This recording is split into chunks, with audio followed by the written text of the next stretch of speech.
It's Jefferson, climbs the ladder. Oh my goodness! Come on!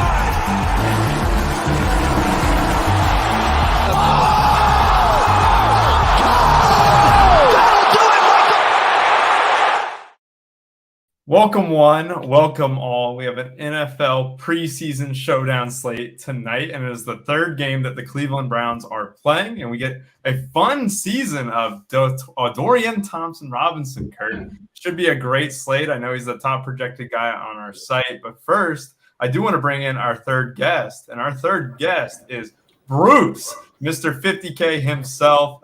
He just won 50K literally last Thursday, and he also did our projections, which are free on our site at runpuresports.com. And Kurt, you also did the Showdown playbook, which is also free tonight. So yeah, if you guys want access into our Discord, get the latest news possible, we have a new promo code, and that promo code is NFL20, 20% off for life, very similar to NFL 23. But as we get closer to the NFL season, this discount will continue dropping. But first off, Kurt, I'll kick it to you first. How are you doing today? And how's everything been for you lately?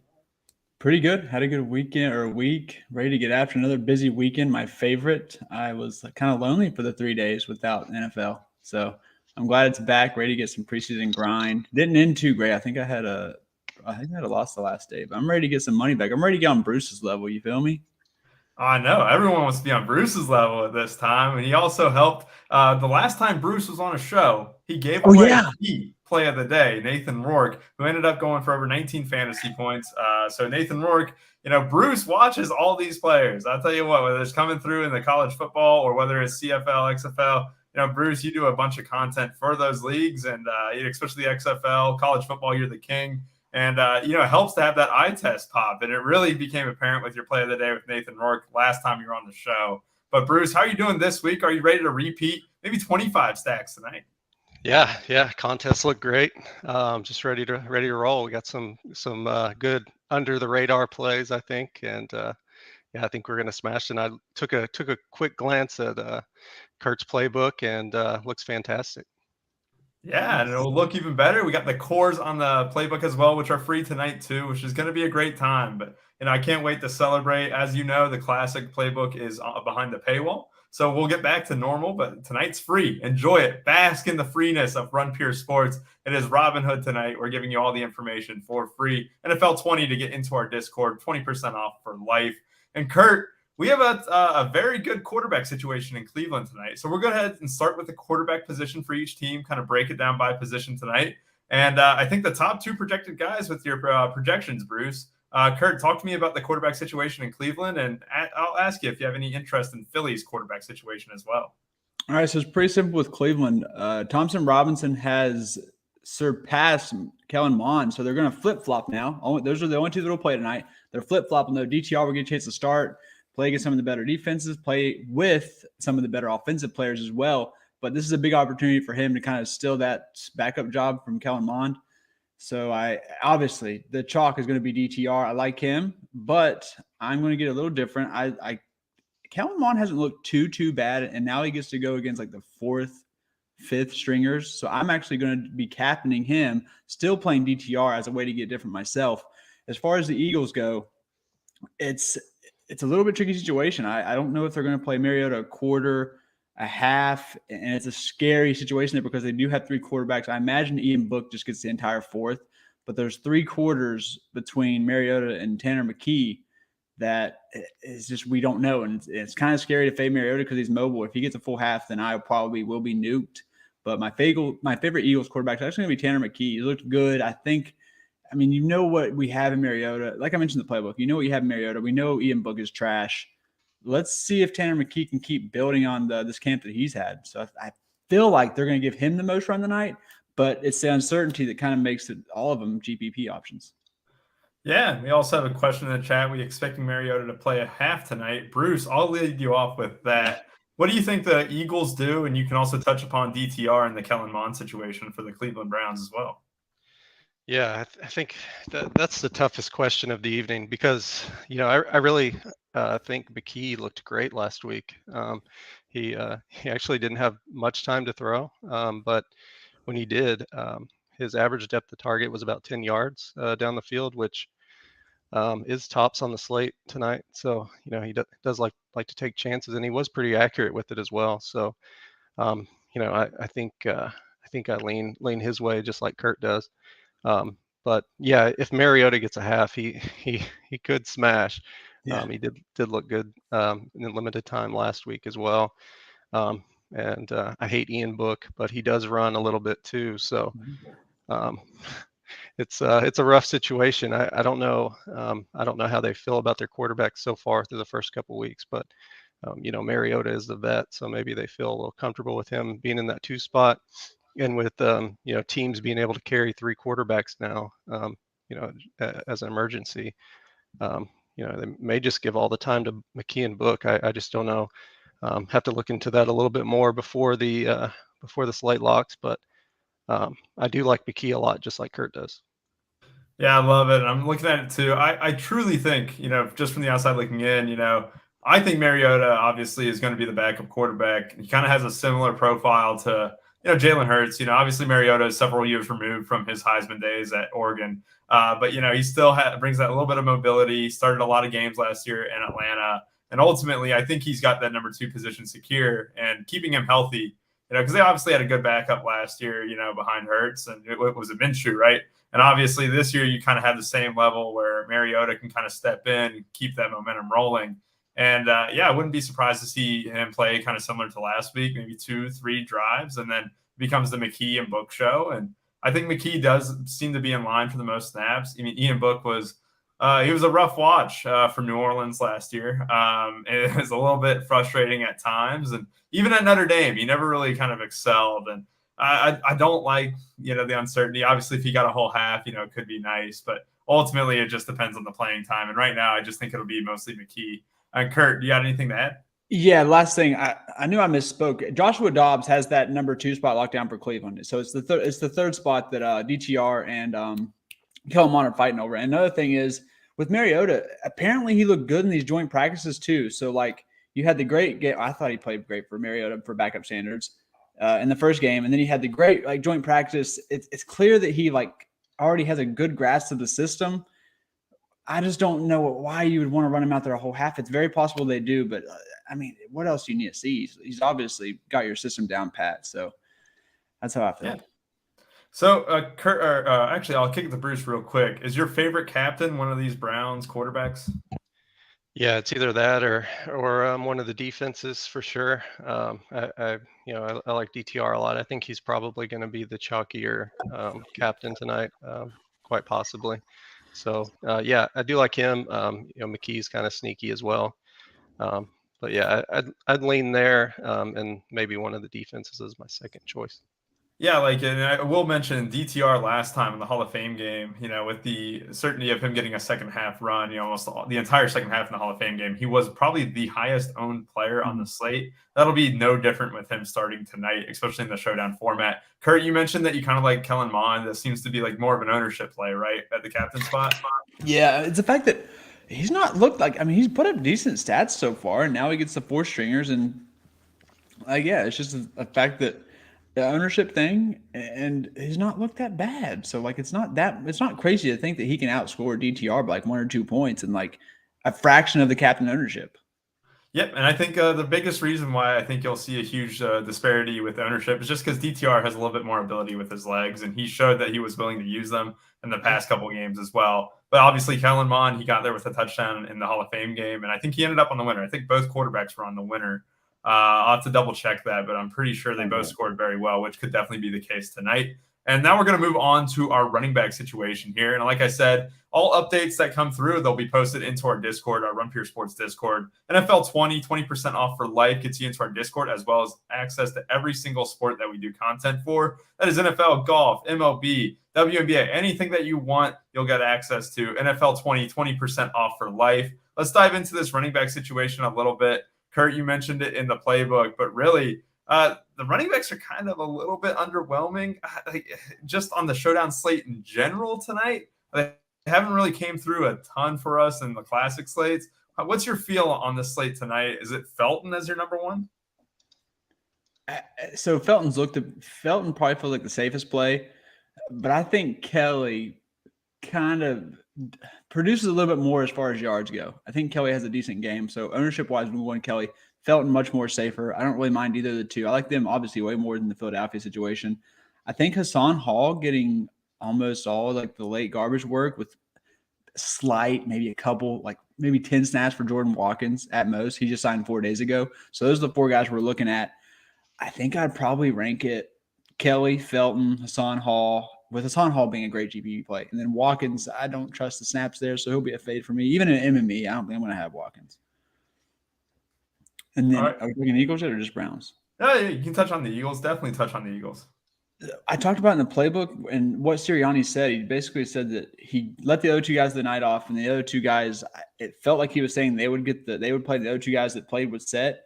But then you look at it like the 2 guys that played were the 2 guys that weren't there last year. So maybe we just see a little bit of everyone today, which would be great. I feel like that would be best case because then we can just fade all of them, to be honest. Yeah, But I think if 2 of them fit, then Sermon's probably in play. Yeah, I think that could definitely be the case. And obviously, they kind of gave a little bit of action to the running back situation last week with Boston Scott and Kenneth Gainwell sitting. And we felt like it was Swift and Penny. I think Penny got 9 touches or something, which, for someone who kind of has the notable status of being injury prone, it was kind of surprising to see. But yeah, Trey Sermon definitely got a little bit of work. Bruce, what are you doing with the Browns and Eagles running back situation tonight on the Showdown slate? Yeah, so just looking at it last week, Felton got 51% of the snaps. Kelly got 33. So I think they kind of know what they have there with Kelly and Felton. I think we could definitely see more Hall this time around. But yeah, I really hate Hassan Hall since college. I don't think he's a good running back. His preseason numbers aren't that great either. 1.5 yards after contact per attempt as well, which is pretty bad.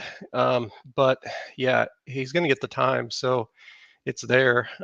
This running back situation is just tough to decipher. I kind of like Felton just because of his pass catching ability here, but yeah, it remains to be seen how much time he's going to get. But yeah, Cleveland is rough. Philly is rough. It's just it's tough picking backs from both of these backfields. I hate Trey Sermon as well. Since college, his numbers last week were pretty bad, even though he scored well. 1.78 yards after contact, pretty bad. Maybe they run Kennedy Brooks a little bit more this week. But yeah, Penny is on the border of making the roster or not. So I think maybe he could get more run, but I just don't know, man. Eagles and Browns running back situation is just tough. I'd be lying if I knew exactly what the coaches were going to do here. Yeah, I think it'll definitely be really interesting. I do think that the Eagles' backfield is completely set with their rotation, right? It's going to be Gainwell, Swift, Penny, and then Scott, and then they won't keep, the guys behind them. I mean, I think that's pretty much, a certainty almost. I mean, we can look at the the depth charts and stuff. Like Sermon, like you said, not impressive really last week, despite scoring well, which we only care about the scoring well. Maybe he does get a little bit more burn. Maybe they just say, hey, Penny, Swift, they got their work last week. We're getting them integrated into the system. Scott and Gainwell, they're still going to be DMPs. Obviously they've been with us for a few years now. So I wonder if we do, there's potentially maybe the possibility we see a 2-man backfield for the most part with Sermon and Brooks. And cool. Maybe they have Scott and these guys active. I don't know. I mean, this is where the ambiguity is a little bit uncertain for the most part, but definitely want to keep our eyes closer to the coach speak.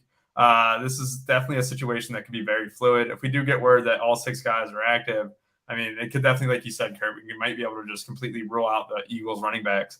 I am a little bit ashamed to hear that Bruce does not like Hassan Hall as a football player, talking about, being so bad and all that. Hey, I remember we were playing those Louisville slates. Louisville always felt like they played on a Thursday or Friday night. So it felt like we were clicking Hassan Hall's name like literally every week just because it would be like a 2-game slate. You only get like 4 running backs to choose from. Yeah. And, but some guys you just never get right.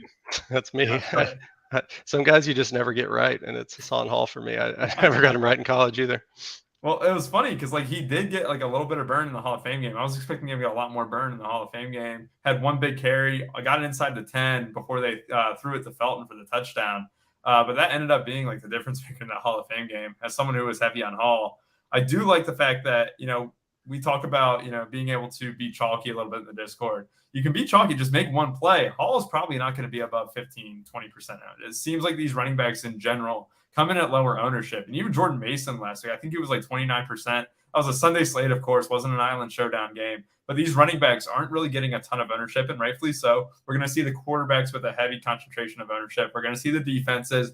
Both teams are bringing one kicker to the fold here, too, so there's no kicking battle. So, it'll be interesting. I mean, I think these running backs do provide a good tournament plays, for the situation that they're in. We might be able to see one or two of them get a decent amount of work, so don't mind sprinkling that in.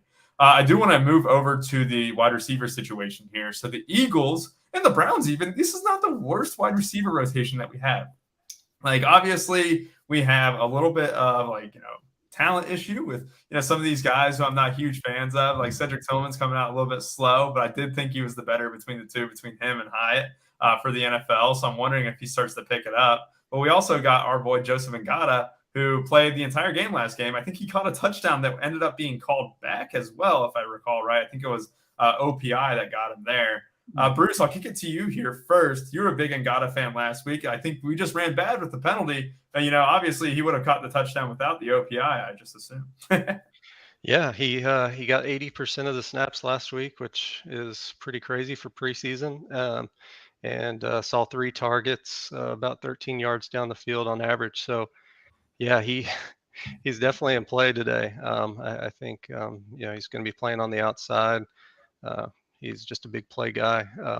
Also, another guy, that looked good last week was Tyree Cleveland. 10 targets last week, 85% of the snaps, 1.6 yards per route run, which is pretty close to elite. So yeah, he's very interesting to me too. And I'll have some of him. Jadon Hazelwood, the wide receiver from Oklahoma, also looked solid last week. 1.5 yards per route run as well. And yeah, these backup Philly wide receivers are just in a good spot. A lot of people got screwed by Covey last week not playing as well. So it remains to be seen how much run he gets this week. Devon Allen as well. They could get some of that run that Ngata and Cleveland got. But yeah, I love those top 2 guys there, and some Hazelwood as well. I'll mix those guys up in tournaments. I thought David Bell looked really good last week for Cleveland, out of the slot. 3 targets, 8 yards depth of target. So, he's not really getting the ball down the field, but you'd like those nice floor plays and showdowns for sure. Tillman usually is the deep threat there, and got 5 targets last week. So he's in play for me. And Austin Watkins, my USFL guy that played for the Birmingham Stallions championship team. So I like him a lot as well, and he's looked good this preseason. Yeah, I think my first reaction when I saw the preseason projections that you posted for free on the Run Pure Sports website was the fact that our wide receivers are projected a little bit high, and it makes a lot of sense. It's not often that you see wide receivers get a huge snap share, and basically we saw Ngata and Cleveland both play a ton. I should say his full name because we're going against the Cleveland Browns, but Tyree Cleveland is a guy that you might have to target tonight with those 10 targets last week, huge snap share percentage. And obviously, people are going to look at last week's results, who might carry some ownership. But these wide receivers are very, very interesting. And Kurt, do you have the same read as Bruce and anyone else they didn't mention that kind of popped off the page for you too? Yeah, so last week I was had heavy exposure to the Eagles wide receivers, and I had a little bit of Cleveland, but I was more on like Ward. For some reason, I had to play Hasselwood and Ngata, obviously. And I just kept seeing Cleveland get every single freaking target and make every single play. And I'm like, holy shit, this is infuriating. And apparently he had another good week of joint practice, making a play. I'm pretty sure he scored a touchdown from Mariota. So, I mean, how do you not play him? They're playing the Cleveland Browns. His name's Tyree Cleveland. Come on. Revenge narrative. He could have played for Cleveland and with the last name Cleveland. That's big revenge. Yeah. I think I prefer the GPP upside and leverage and everything is more for the wide receivers than I do the running backs, actually. Like, give me Ngata, give me Cleveland, give me these guys over the running backs to be different. Yeah, I like that. And do you have any interest in the captain spot, Kurt? Like, are you looking at any of these guys in the captain potentially? I know that we like the quarterbacks. I know the defense is going to be popular too. But 10 targets from Tyree Cleveland last week, obviously Tyree Cleveland on the Philadelphia Eagles. And it's kind of tempting, right? It's got to be with this snap share. Yeah, so I'm obviously not maxing the big GPP, just putting like 4 or 5 in, and on FanDuel I'll probably do more on their main.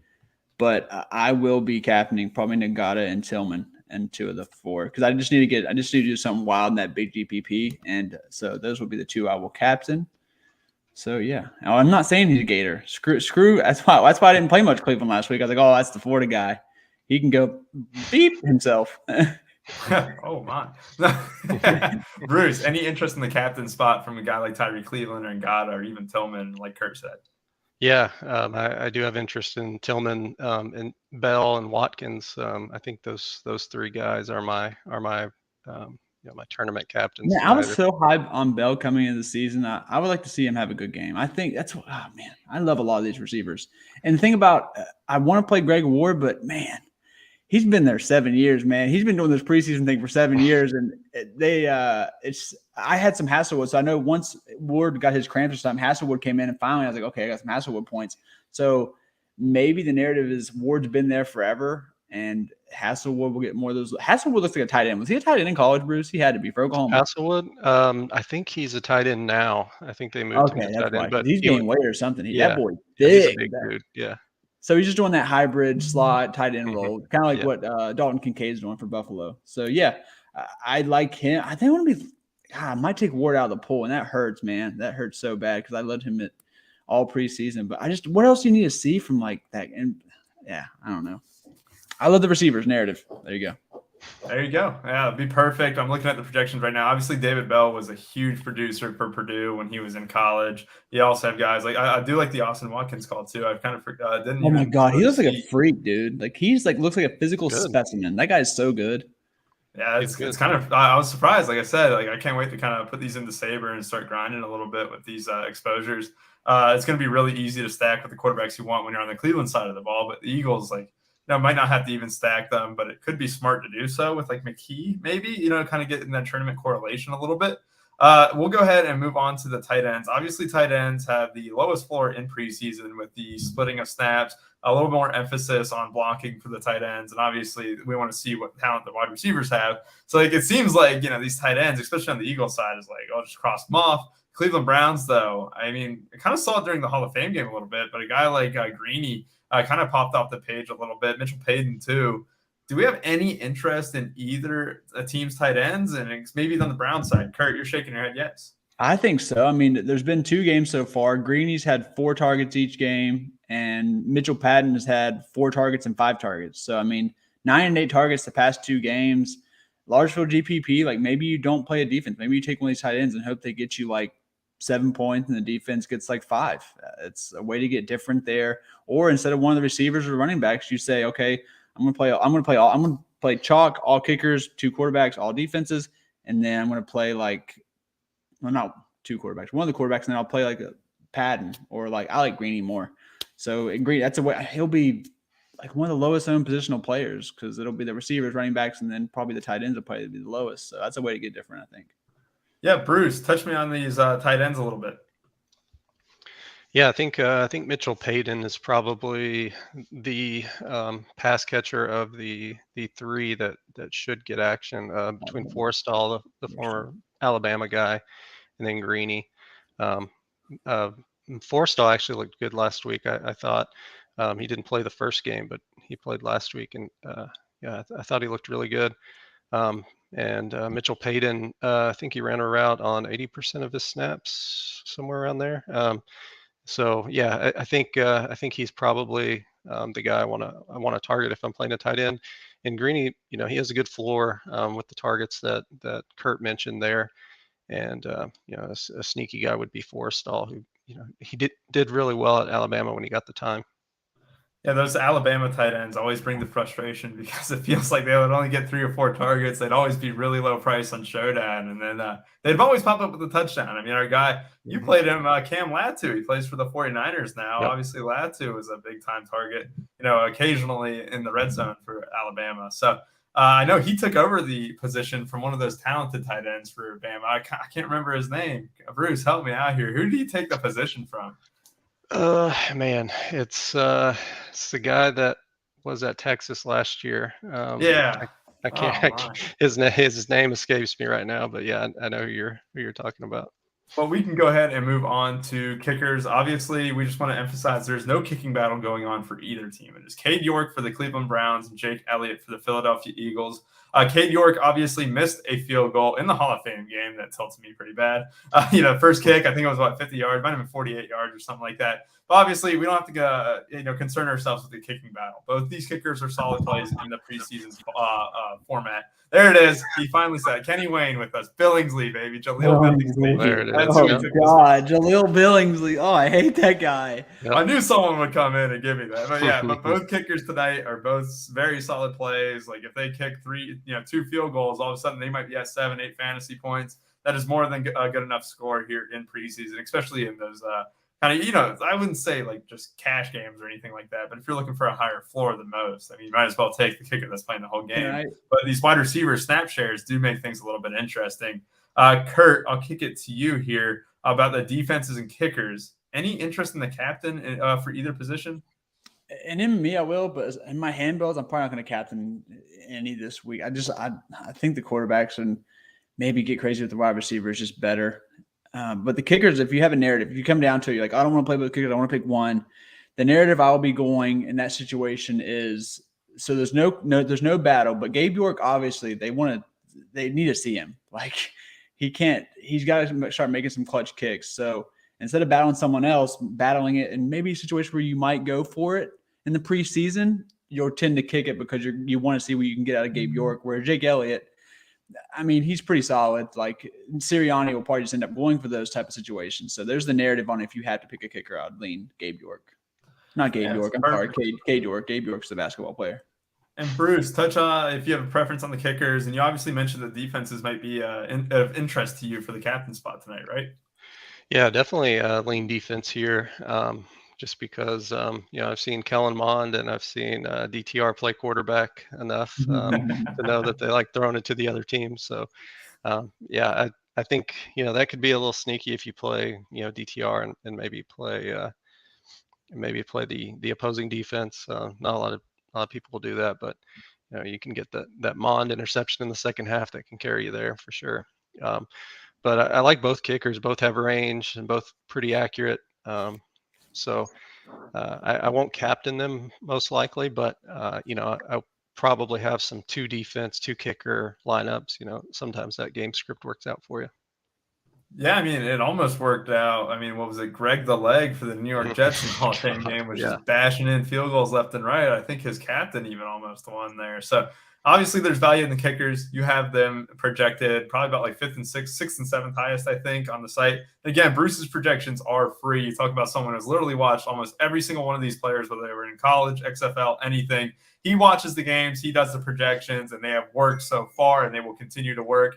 50K up top on last Thursday, which Bruce won. Talon won 20K on Saturday, and tonight we have 25K. We hope it goes to a Run Pure Sports member. If it's not me, you, or Kurt. So I really hope to see that. And obviously, guys, we have a bunch of fun. NFL 20 code, NFL 20, 20% off for life. Anything else that you guys want to touch on? We'll get to our plays of the day here in a second. But anything that we didn't cover, Kurt, that you kind of want to mention real quick?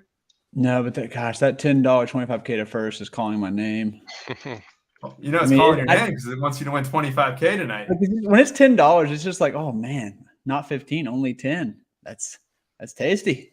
Yeah, it creates that nice price point. Bruce, anything that we haven't mentioned that you kind of want to touch on? I think we got everything. I think we're good. Just a pretty basic game here. I think defenses, kickers always in play, and agree mostly with what you and Kurt have said so far. Love it. And so now we have our plays of the day. There's a showdown slate. Kurt, you have been on a roll with your plays of the day, and it kind of worked out last time as well. Now go ahead and deliver to me your play of the day for the preseason slate tonight. Let me get it's tough. I'm going to go lower owned Cedric Tillman. I like it. Cedric Tillman, lower owned. I know anyone can say DTR. Bruce, don't say DTR. I'm not. Who is your play of the day? I'm going to go with Austin Watkins, my USFL guy. And yeah, I just think he has a big game, has a lot to prove here. So yeah, just love Austin Watkins here.